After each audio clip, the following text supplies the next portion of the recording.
We'll start. So you have any questions on yesterday's concepts, any questions, or can we proceed with the next?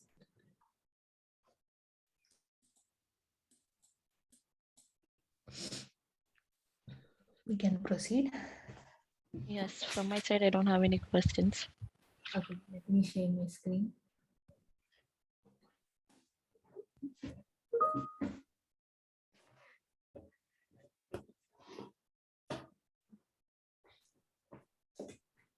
So today we'll see all the syntaxes which we needed to start developing for the object related programming.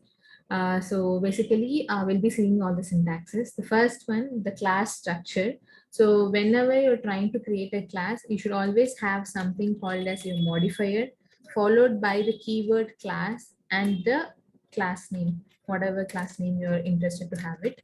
And this would be the initial structure followed with a curly braces, and within that we can have all our attributes. For every attribute you need to, so the first one will be your attributes or variables, the second one would be your methods or the functions, and you also have one thing called as your constructor. So what is a constructor? So this is similar to your method. The entire the structure, whatever you maintain for your method, would be same as for your constructor. So let's see each syntax. For attribute, you should have your modifier. So the access specifier or the modifier. So the modifiers are four. It can be either public or private or protected or empty. So if you leave it empty, it is considered as default. So these are the modifiers which we can consider whenever you have see this particular modifier markup. And for variable, you need to have your modifier followed by your type. Like you can have any data type. So you can have any data type followed by your variable name. Okay. And you need to initialize your value or you may not. So what happens if you initialize and what happens if you don't initialize? This is something you can experience today by doing some snippet of code. So this would be your structure. So whatever I'm writing within the square bracket is something optional. And for finally, you need to end up with a semicolon. So this would be a structure. So the structure, for example, I'm going with a private, and the data type is int, and the name is count. This is one way, or if not, I can also give 0 and I can have it as assigning a value. I can give some value. So this is the variable declaration. And coming to method, you already knew the method definition, how you need to declare it. So can someone help me in doing it now?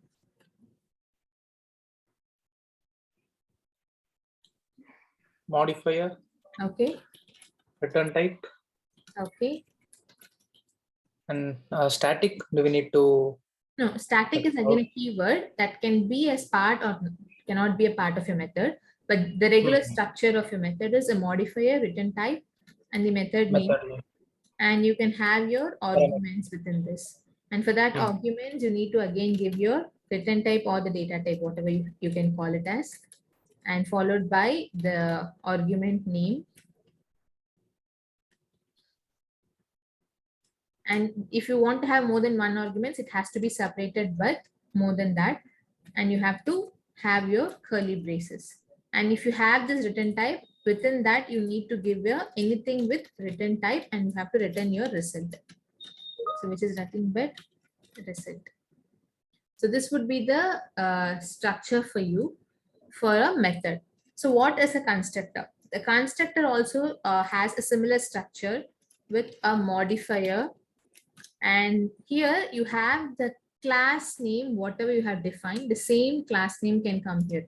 So there is no difference, and you have followed by with method arguments and this. So this looks similar to your method construction. So if I am writing, say, private, let me take it public this time. So public int add, inside I'm having int x and int y. And here I'm returning x plus y. This is the actual method type. So what happens when you look at your constructor? So right now my class name if I am having, let's say, public class Java basics. Okay, so the same keyword, I'll use it when it comes to my constructor, followed by a method structure. So right now it doesn't have any return type and it have any modifier. Since it's a public class, you need to have the same public related access specifier. So this is nothing but constructor. Why do we need a constructor? So the constructor just behaves same as your method, but this particular constructor is kind of a loader for you to create your object. So whenever you create your object, you create name like Java basics equal to new Java basic. This is what you create usually. So this is the class name. This is the reference you're creating. This is the keyword provided by JVM.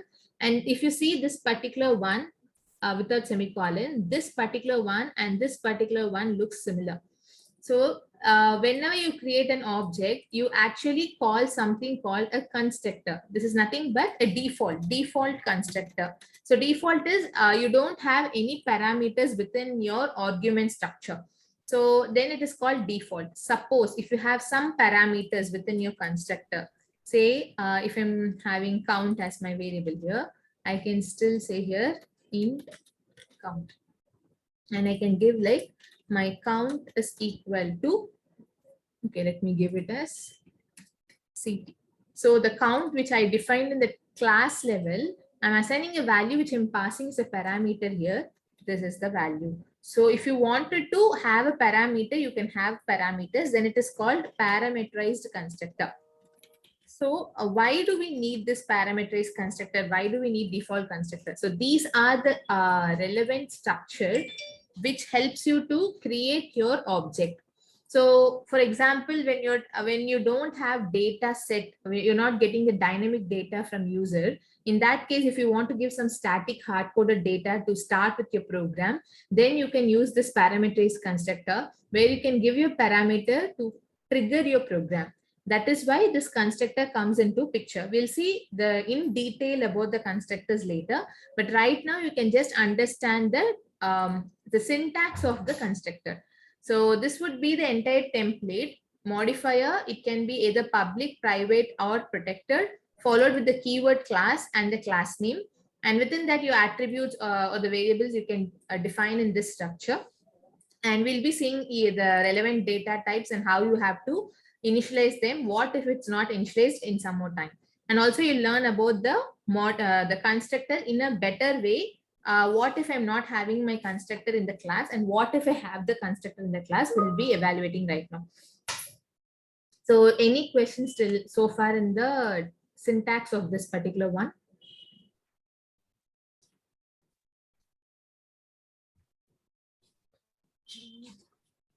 Any questions? Okay. Okay. So so to the next one thing you need to know about is how to access your variables or methods. So as you aware earlier, whenever you need to access, you need to have your object followed by a dot annotation and with the relevant variable name or a method name. So this would be the way you can access. So you should always have object with the dot annotation. Only then you will be able to invoke your relevant properties and methods. So whenever you're trying to define your class for the first time, make sure you have the relevant properties and the methods for that particular object to start with. So for example, yesterday we saw about ticket. So today let's take about the you can give some suggestions on class. Anyone can give some suggestions. We can go ahead with that. Any class suggestions? Student class. Okay, so let's go with student. So so always try to have your class name starting with your capital letter. This would be your student. Now let's define the properties. So what are the properties for your student? You can say student ID. I'm just giving short terms and you can give me the relevant names. Student name. What else? Class. What? Division. class, Student like class, standard like Ah. standard. Okay, yeah. Mhm. and division. Okay, Group. yeah. And like he has taken class, so group, class, stream, everything comes into that. What are the new unique attributes we can give for a student? Gender. Blood group. Yeah, student, blood group. Okay, so this would be your properties. So what can a student do in a college or a school? What he is responsible for? What type of activities is dependent on? Maybe attendance. So we can, based on students present or absent, we may calculate attendance, right? So I can say a method called log attendance. Okay. Okay. Any other methods to calculate his grades, right? I can say calculate grades. What else?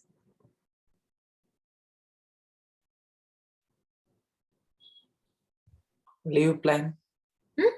Leave plan. Leave plan. Okay. Student leave.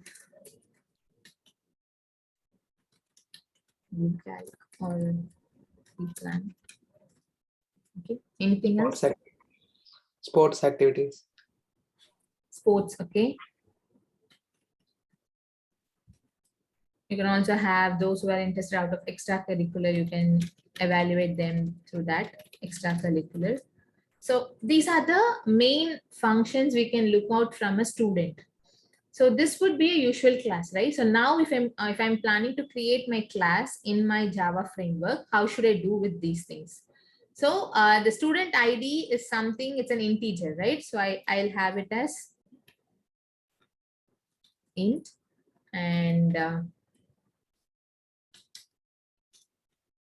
the student name, I can have it as string or char.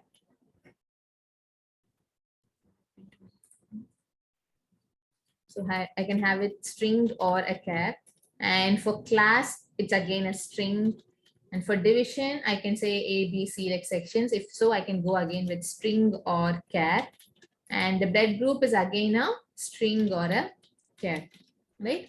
Now, when you're trying to go with this particular, right, you need to know whether you need to go with the relevant return types or not. So now let me, please tell me like what might be the return types. I can go ahead with these methods which you have suggested. For locking the attendance, to calculate attendance, do I need to return anything to student, or just to my evaluation purpose, do I need to have that? Void. Nothing to return here. So I can have void. Okay. Calculate grades. So based on that, I can say whether you're pass or a failure. So I can give something a result, right? So I can just give string, or I can also give something like the total mark sheet of each subjects. Based on subjects, I can give the result. So I can return a separate class as my result also, if required. But I can also just give in the string as whether you're pass or a failure. So my return type just varies based on my use case. Okay. Student leave plan. So how many leaves can a student take?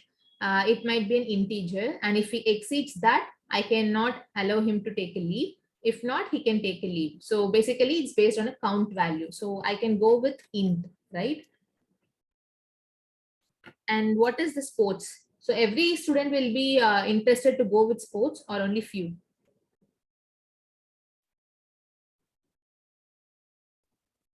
Maybe few. So in that case, it's not a final result, right? It's a partial result. So it's kind of like few can go and few cannot. So my calculation would be kind of a Boolean result. This particular student is sports interested person, yes or no. That's it. It's just a flag value, right? So I don't have anything dependent on that. I'm not calculating any grades based on that particular sports activity. It's just whether he's an interested person or not. So in that case, I can go with a data type Boolean, which returns either he's a sports person or not. So how about the extracurricular? Do I need Same to way. be particular about the extracurricular, like specific to art or specific to singing or specific to speeches or orator or something like that? or I can just say he's an extracurricular person. That's it. How should I return that particular method here? A unique value or just yes or no? How can I go ahead here? Unique value. Okay. So then it has to be a string or a character. So now let's create a class. So I want you all to open Notepad and start writing this particular structure. So basically I can guide you, but you have to create your own class right now. So this is a complete model, a student model. So whatever we define like this, right, which has the respective attributes and respective properties, we call them as a model. We sometimes call it as a blueprint. We call it as a POJO, a plain old Java object. Okay, or you can just say a template of a student. So however, the name gets varied as you upgrade yourself in the Java concepts, but basically it is nothing but a class. It's just a blueprint of that particular student. And when you create an object, then that becomes the instance of that student. So if a student can be part of that creation, we'll learn using a constructor in some time. But right now, I want you all to create a class with student using this syntaxes. So always, one more information, always your topmost class should be public. If you can try in your own level, in your own space by giving private or protected, it will not accept. If your file name is Java Basics and you're trying to have your keyword as private or protected, it will not allow you to save that file. Always the class which has the file name and which is going to be executed or compiled should always be with a keyword public. But within this particular class, if you want to have some other class, in that case, like basically nested class, we can say within one into the other one, right? So basically, if you wanted to have something within this particular student, in that case, I can just create, within this, I can create one more thing called grades. Okay. So this particular grades, I can create a class within this student class and I can still make it as private or protected. Then you won't get any issues. So if you make your top class as private and protected, you will not get to execute it. You'll get a compiler error. You can try that now. So I want you to start creating this particular class in your file name student.java. I can also do that parallelly. So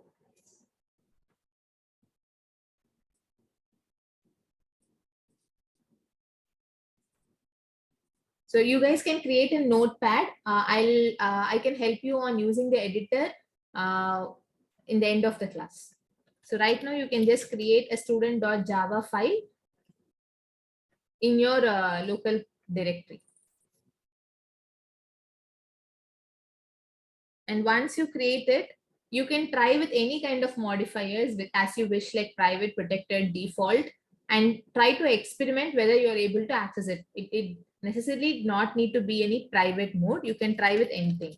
So private integer student ID. So private string student name. Private string, what all things you gave, class, division, and blood group. Okay.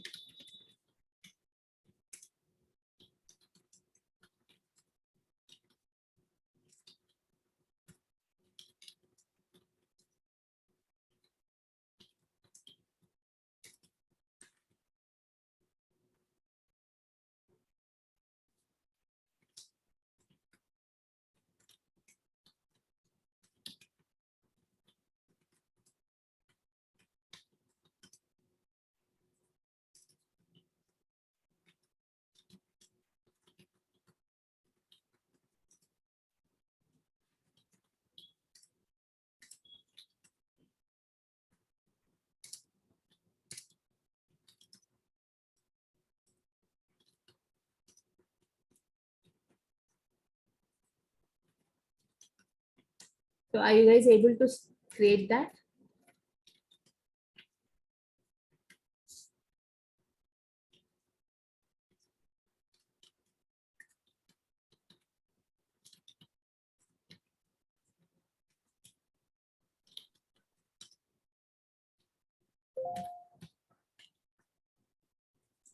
I am using IntelliJ.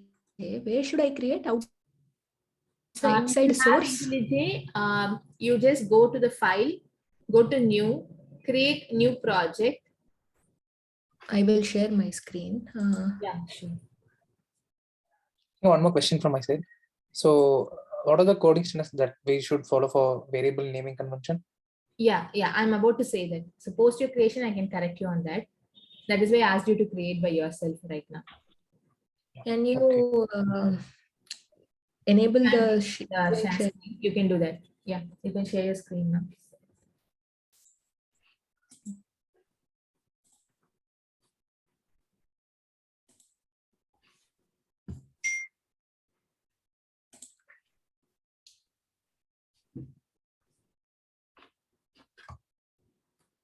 Okay. What should I?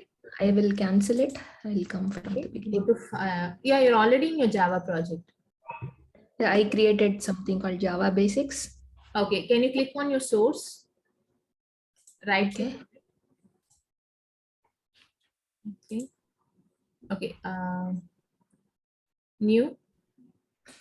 You have the Java class, right? Can you click on it? Yeah, just type your class name, student. Always your class name should start with capital. Yeah. So once you have your student, you should find it that under your source.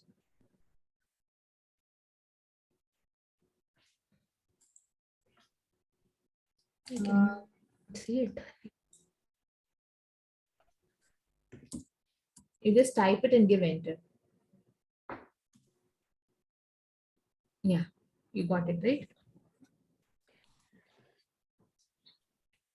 Yeah, you can just start typing, let others can learn from you. So now you can create the variables, student ID, name, however you want, you can create your own kind of variable definition. Always a variable should have a modifier, either public, private, or protected. You can go with anything. And you can experience that also, whether you're getting error or not. Okay.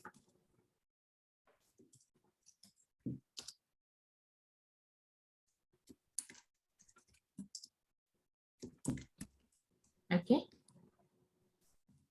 So you have something highlighted as red color in private, right? Why is it so? Because all your keywords are starts with small case and not capital. So that is the issue you're having an error there. Yeah.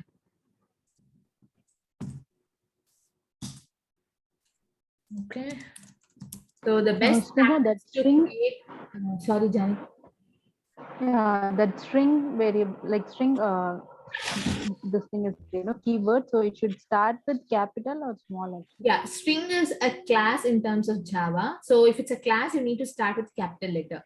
Whereas the other things like int, char, float, double, you learn those data types in some time. Boolean. Right now, you learned Okay. only a few things, right? So this, whenever you have a class, you should start with capital letter.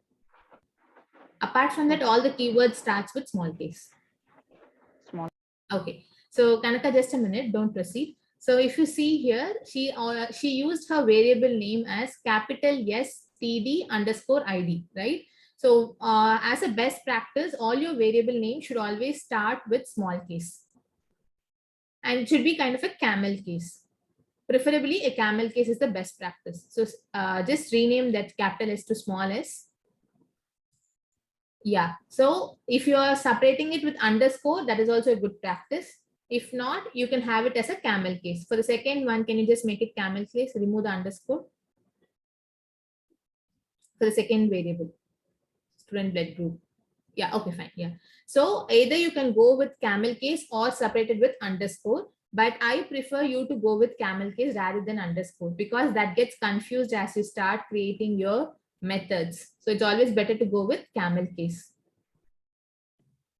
Your student ID starts with capital S, Chaitanya. So make it small. Yes. So this is the variable creation. Always go with camel case for both variables and methods. Only for your class name, you have to start with your capital letter. Yeah. Now can you create a method called leave plans? which returns int. And the method name is leave plan.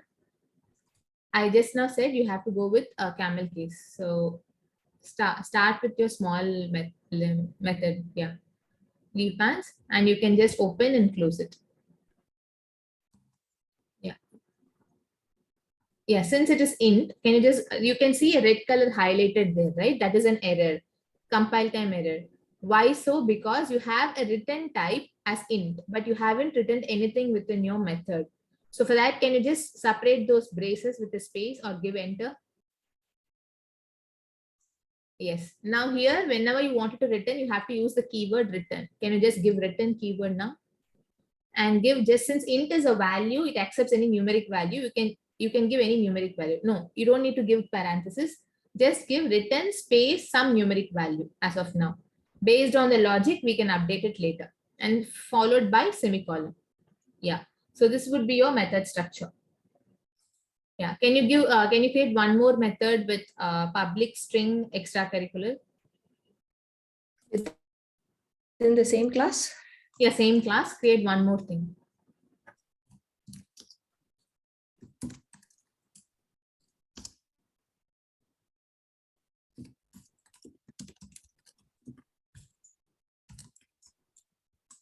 Yeah, so this is a string, right? So it is also expecting you to return some value. For that, you have to again use the return keyword. Wait, just a minute. Since string is something you have to give as a text value, you have to enclose it within double quotes. Give double quotes. Yeah, and then end it with semicolon. Right now, I'm not giving anything. Yeah, she has passed a string. If you're not, you can just give empty string. That is fine. So the string accepts a default value as double quotes. If you're not giving any value, you can just give empty double quotes. Right now, this is the one. Right. Yesterday, we learned something called as encapsulation, right? If your variables are private and if you want to access outside your class, you need to have the respective get method and set method. To do that, so right now she has created 3 attributes: student ID, student blood group, and student marks, out of which student blood group is private. So right now, let's try to access that blood group and see whether we are able to access it in one more class. Kanaka, can you create one more class as student execution, separate class. As you created student.java, try to create one more class, student exe. Not here, outside. How did you create the new class, right? Go to source, create one more Java class, student execution. New Java class, name it as student exe. Enter. Yeah. Now this is your main driver class where you're going to execute your entire program. Your driver class should have your main method. Can you just type your main method syntax? I forgot it. Public void. Static void. So if you're using an editor, you can always get your methods directly. If you just type main method, just MAIN, you should be able to see your entire structure. Just type MAIN, remove the public, and just type MAIN, give control space. Yeah, just give enter. Yeah. So if you're using an editor, you get it everything automatically loaded just with the control of Alt and space. If you're writing in a notepad, please try it for the first time. At the end of the day, you'll be able to have your editor installed. So it will be easy for you to use this going forward. Now here, this is your driver class. Now you're going to create an object for your student, say named as Chaitanya. So now create an object for student class. Student, yeah. After student, just go to the student. Wait a minute. Go to the student. Your student is not yet imported. You see some red color, right? So whenever you're trying to access one class into the other class, you always need to check whether your particular class is having public access or not. Can you go to student.java and see what is the access you have defined there? In your so you have public class. You need to import it. So what is import and export here? So whenever you're writing multiple classes, you need to use those classes in one or the other. For that purpose, we have something called as package. So package is having number of classes. So right now she has student and student execution as 2 classes. So we need to group them under one particular package. So for that purpose, Chaitanya, can you click on your source, left side, right click on it, new. And if you can see there's something called package, right? Can you click on it and just give some name which you prefer to have it? Just give enter. So now can you just take your student and student execution within that package? Just drag and drop it. Yeah, give refactor and take it there. Yeah, refactor. Yeah. So why do we need a package is basically to group your respective classes in that particular structure.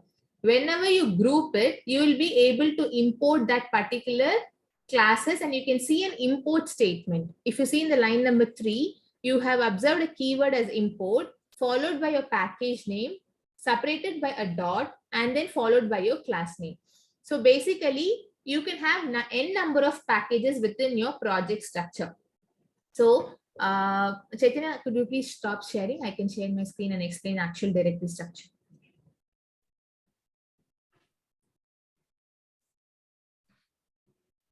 So your directory structure looks like this. So whatever directory you're giving, right now she has created as project. So let me take Java basics as my directory. So under directory, you would have something called as source. Okay, that is the place where you create all .java files. And within that, you can create n number of packages. So let's say package 1,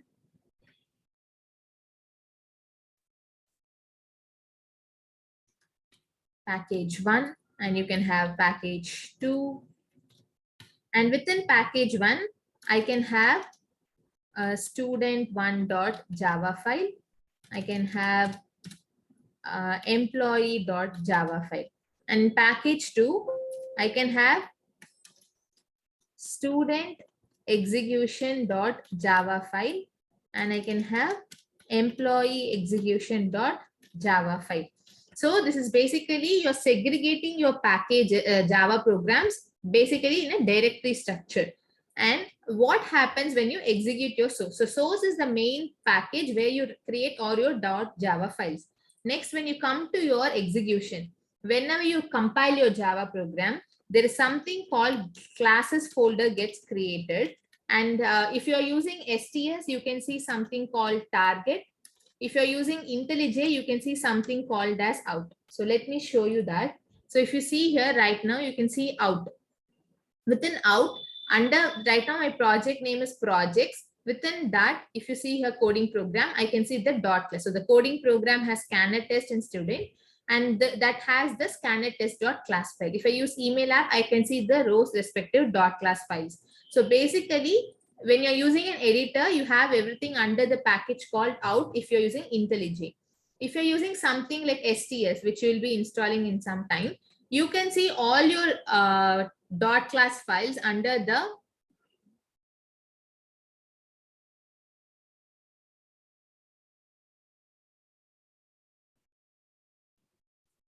I can show you in this directory, which should be easy for you.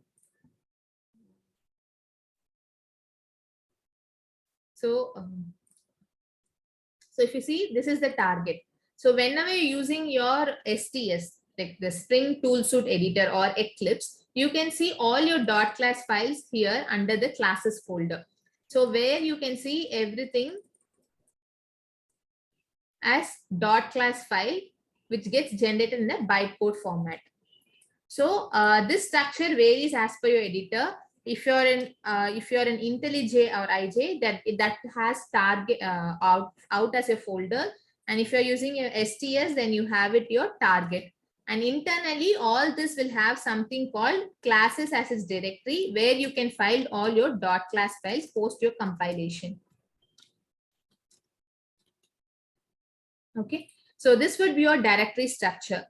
And after a few classes, you will be able to learn about what are the additional files if you wanted to load and where you have to create it. Everything you can learn a little later. But right now you need to understand where you have to create your .java files and where you can see your .class files post execution. So far, any questions here?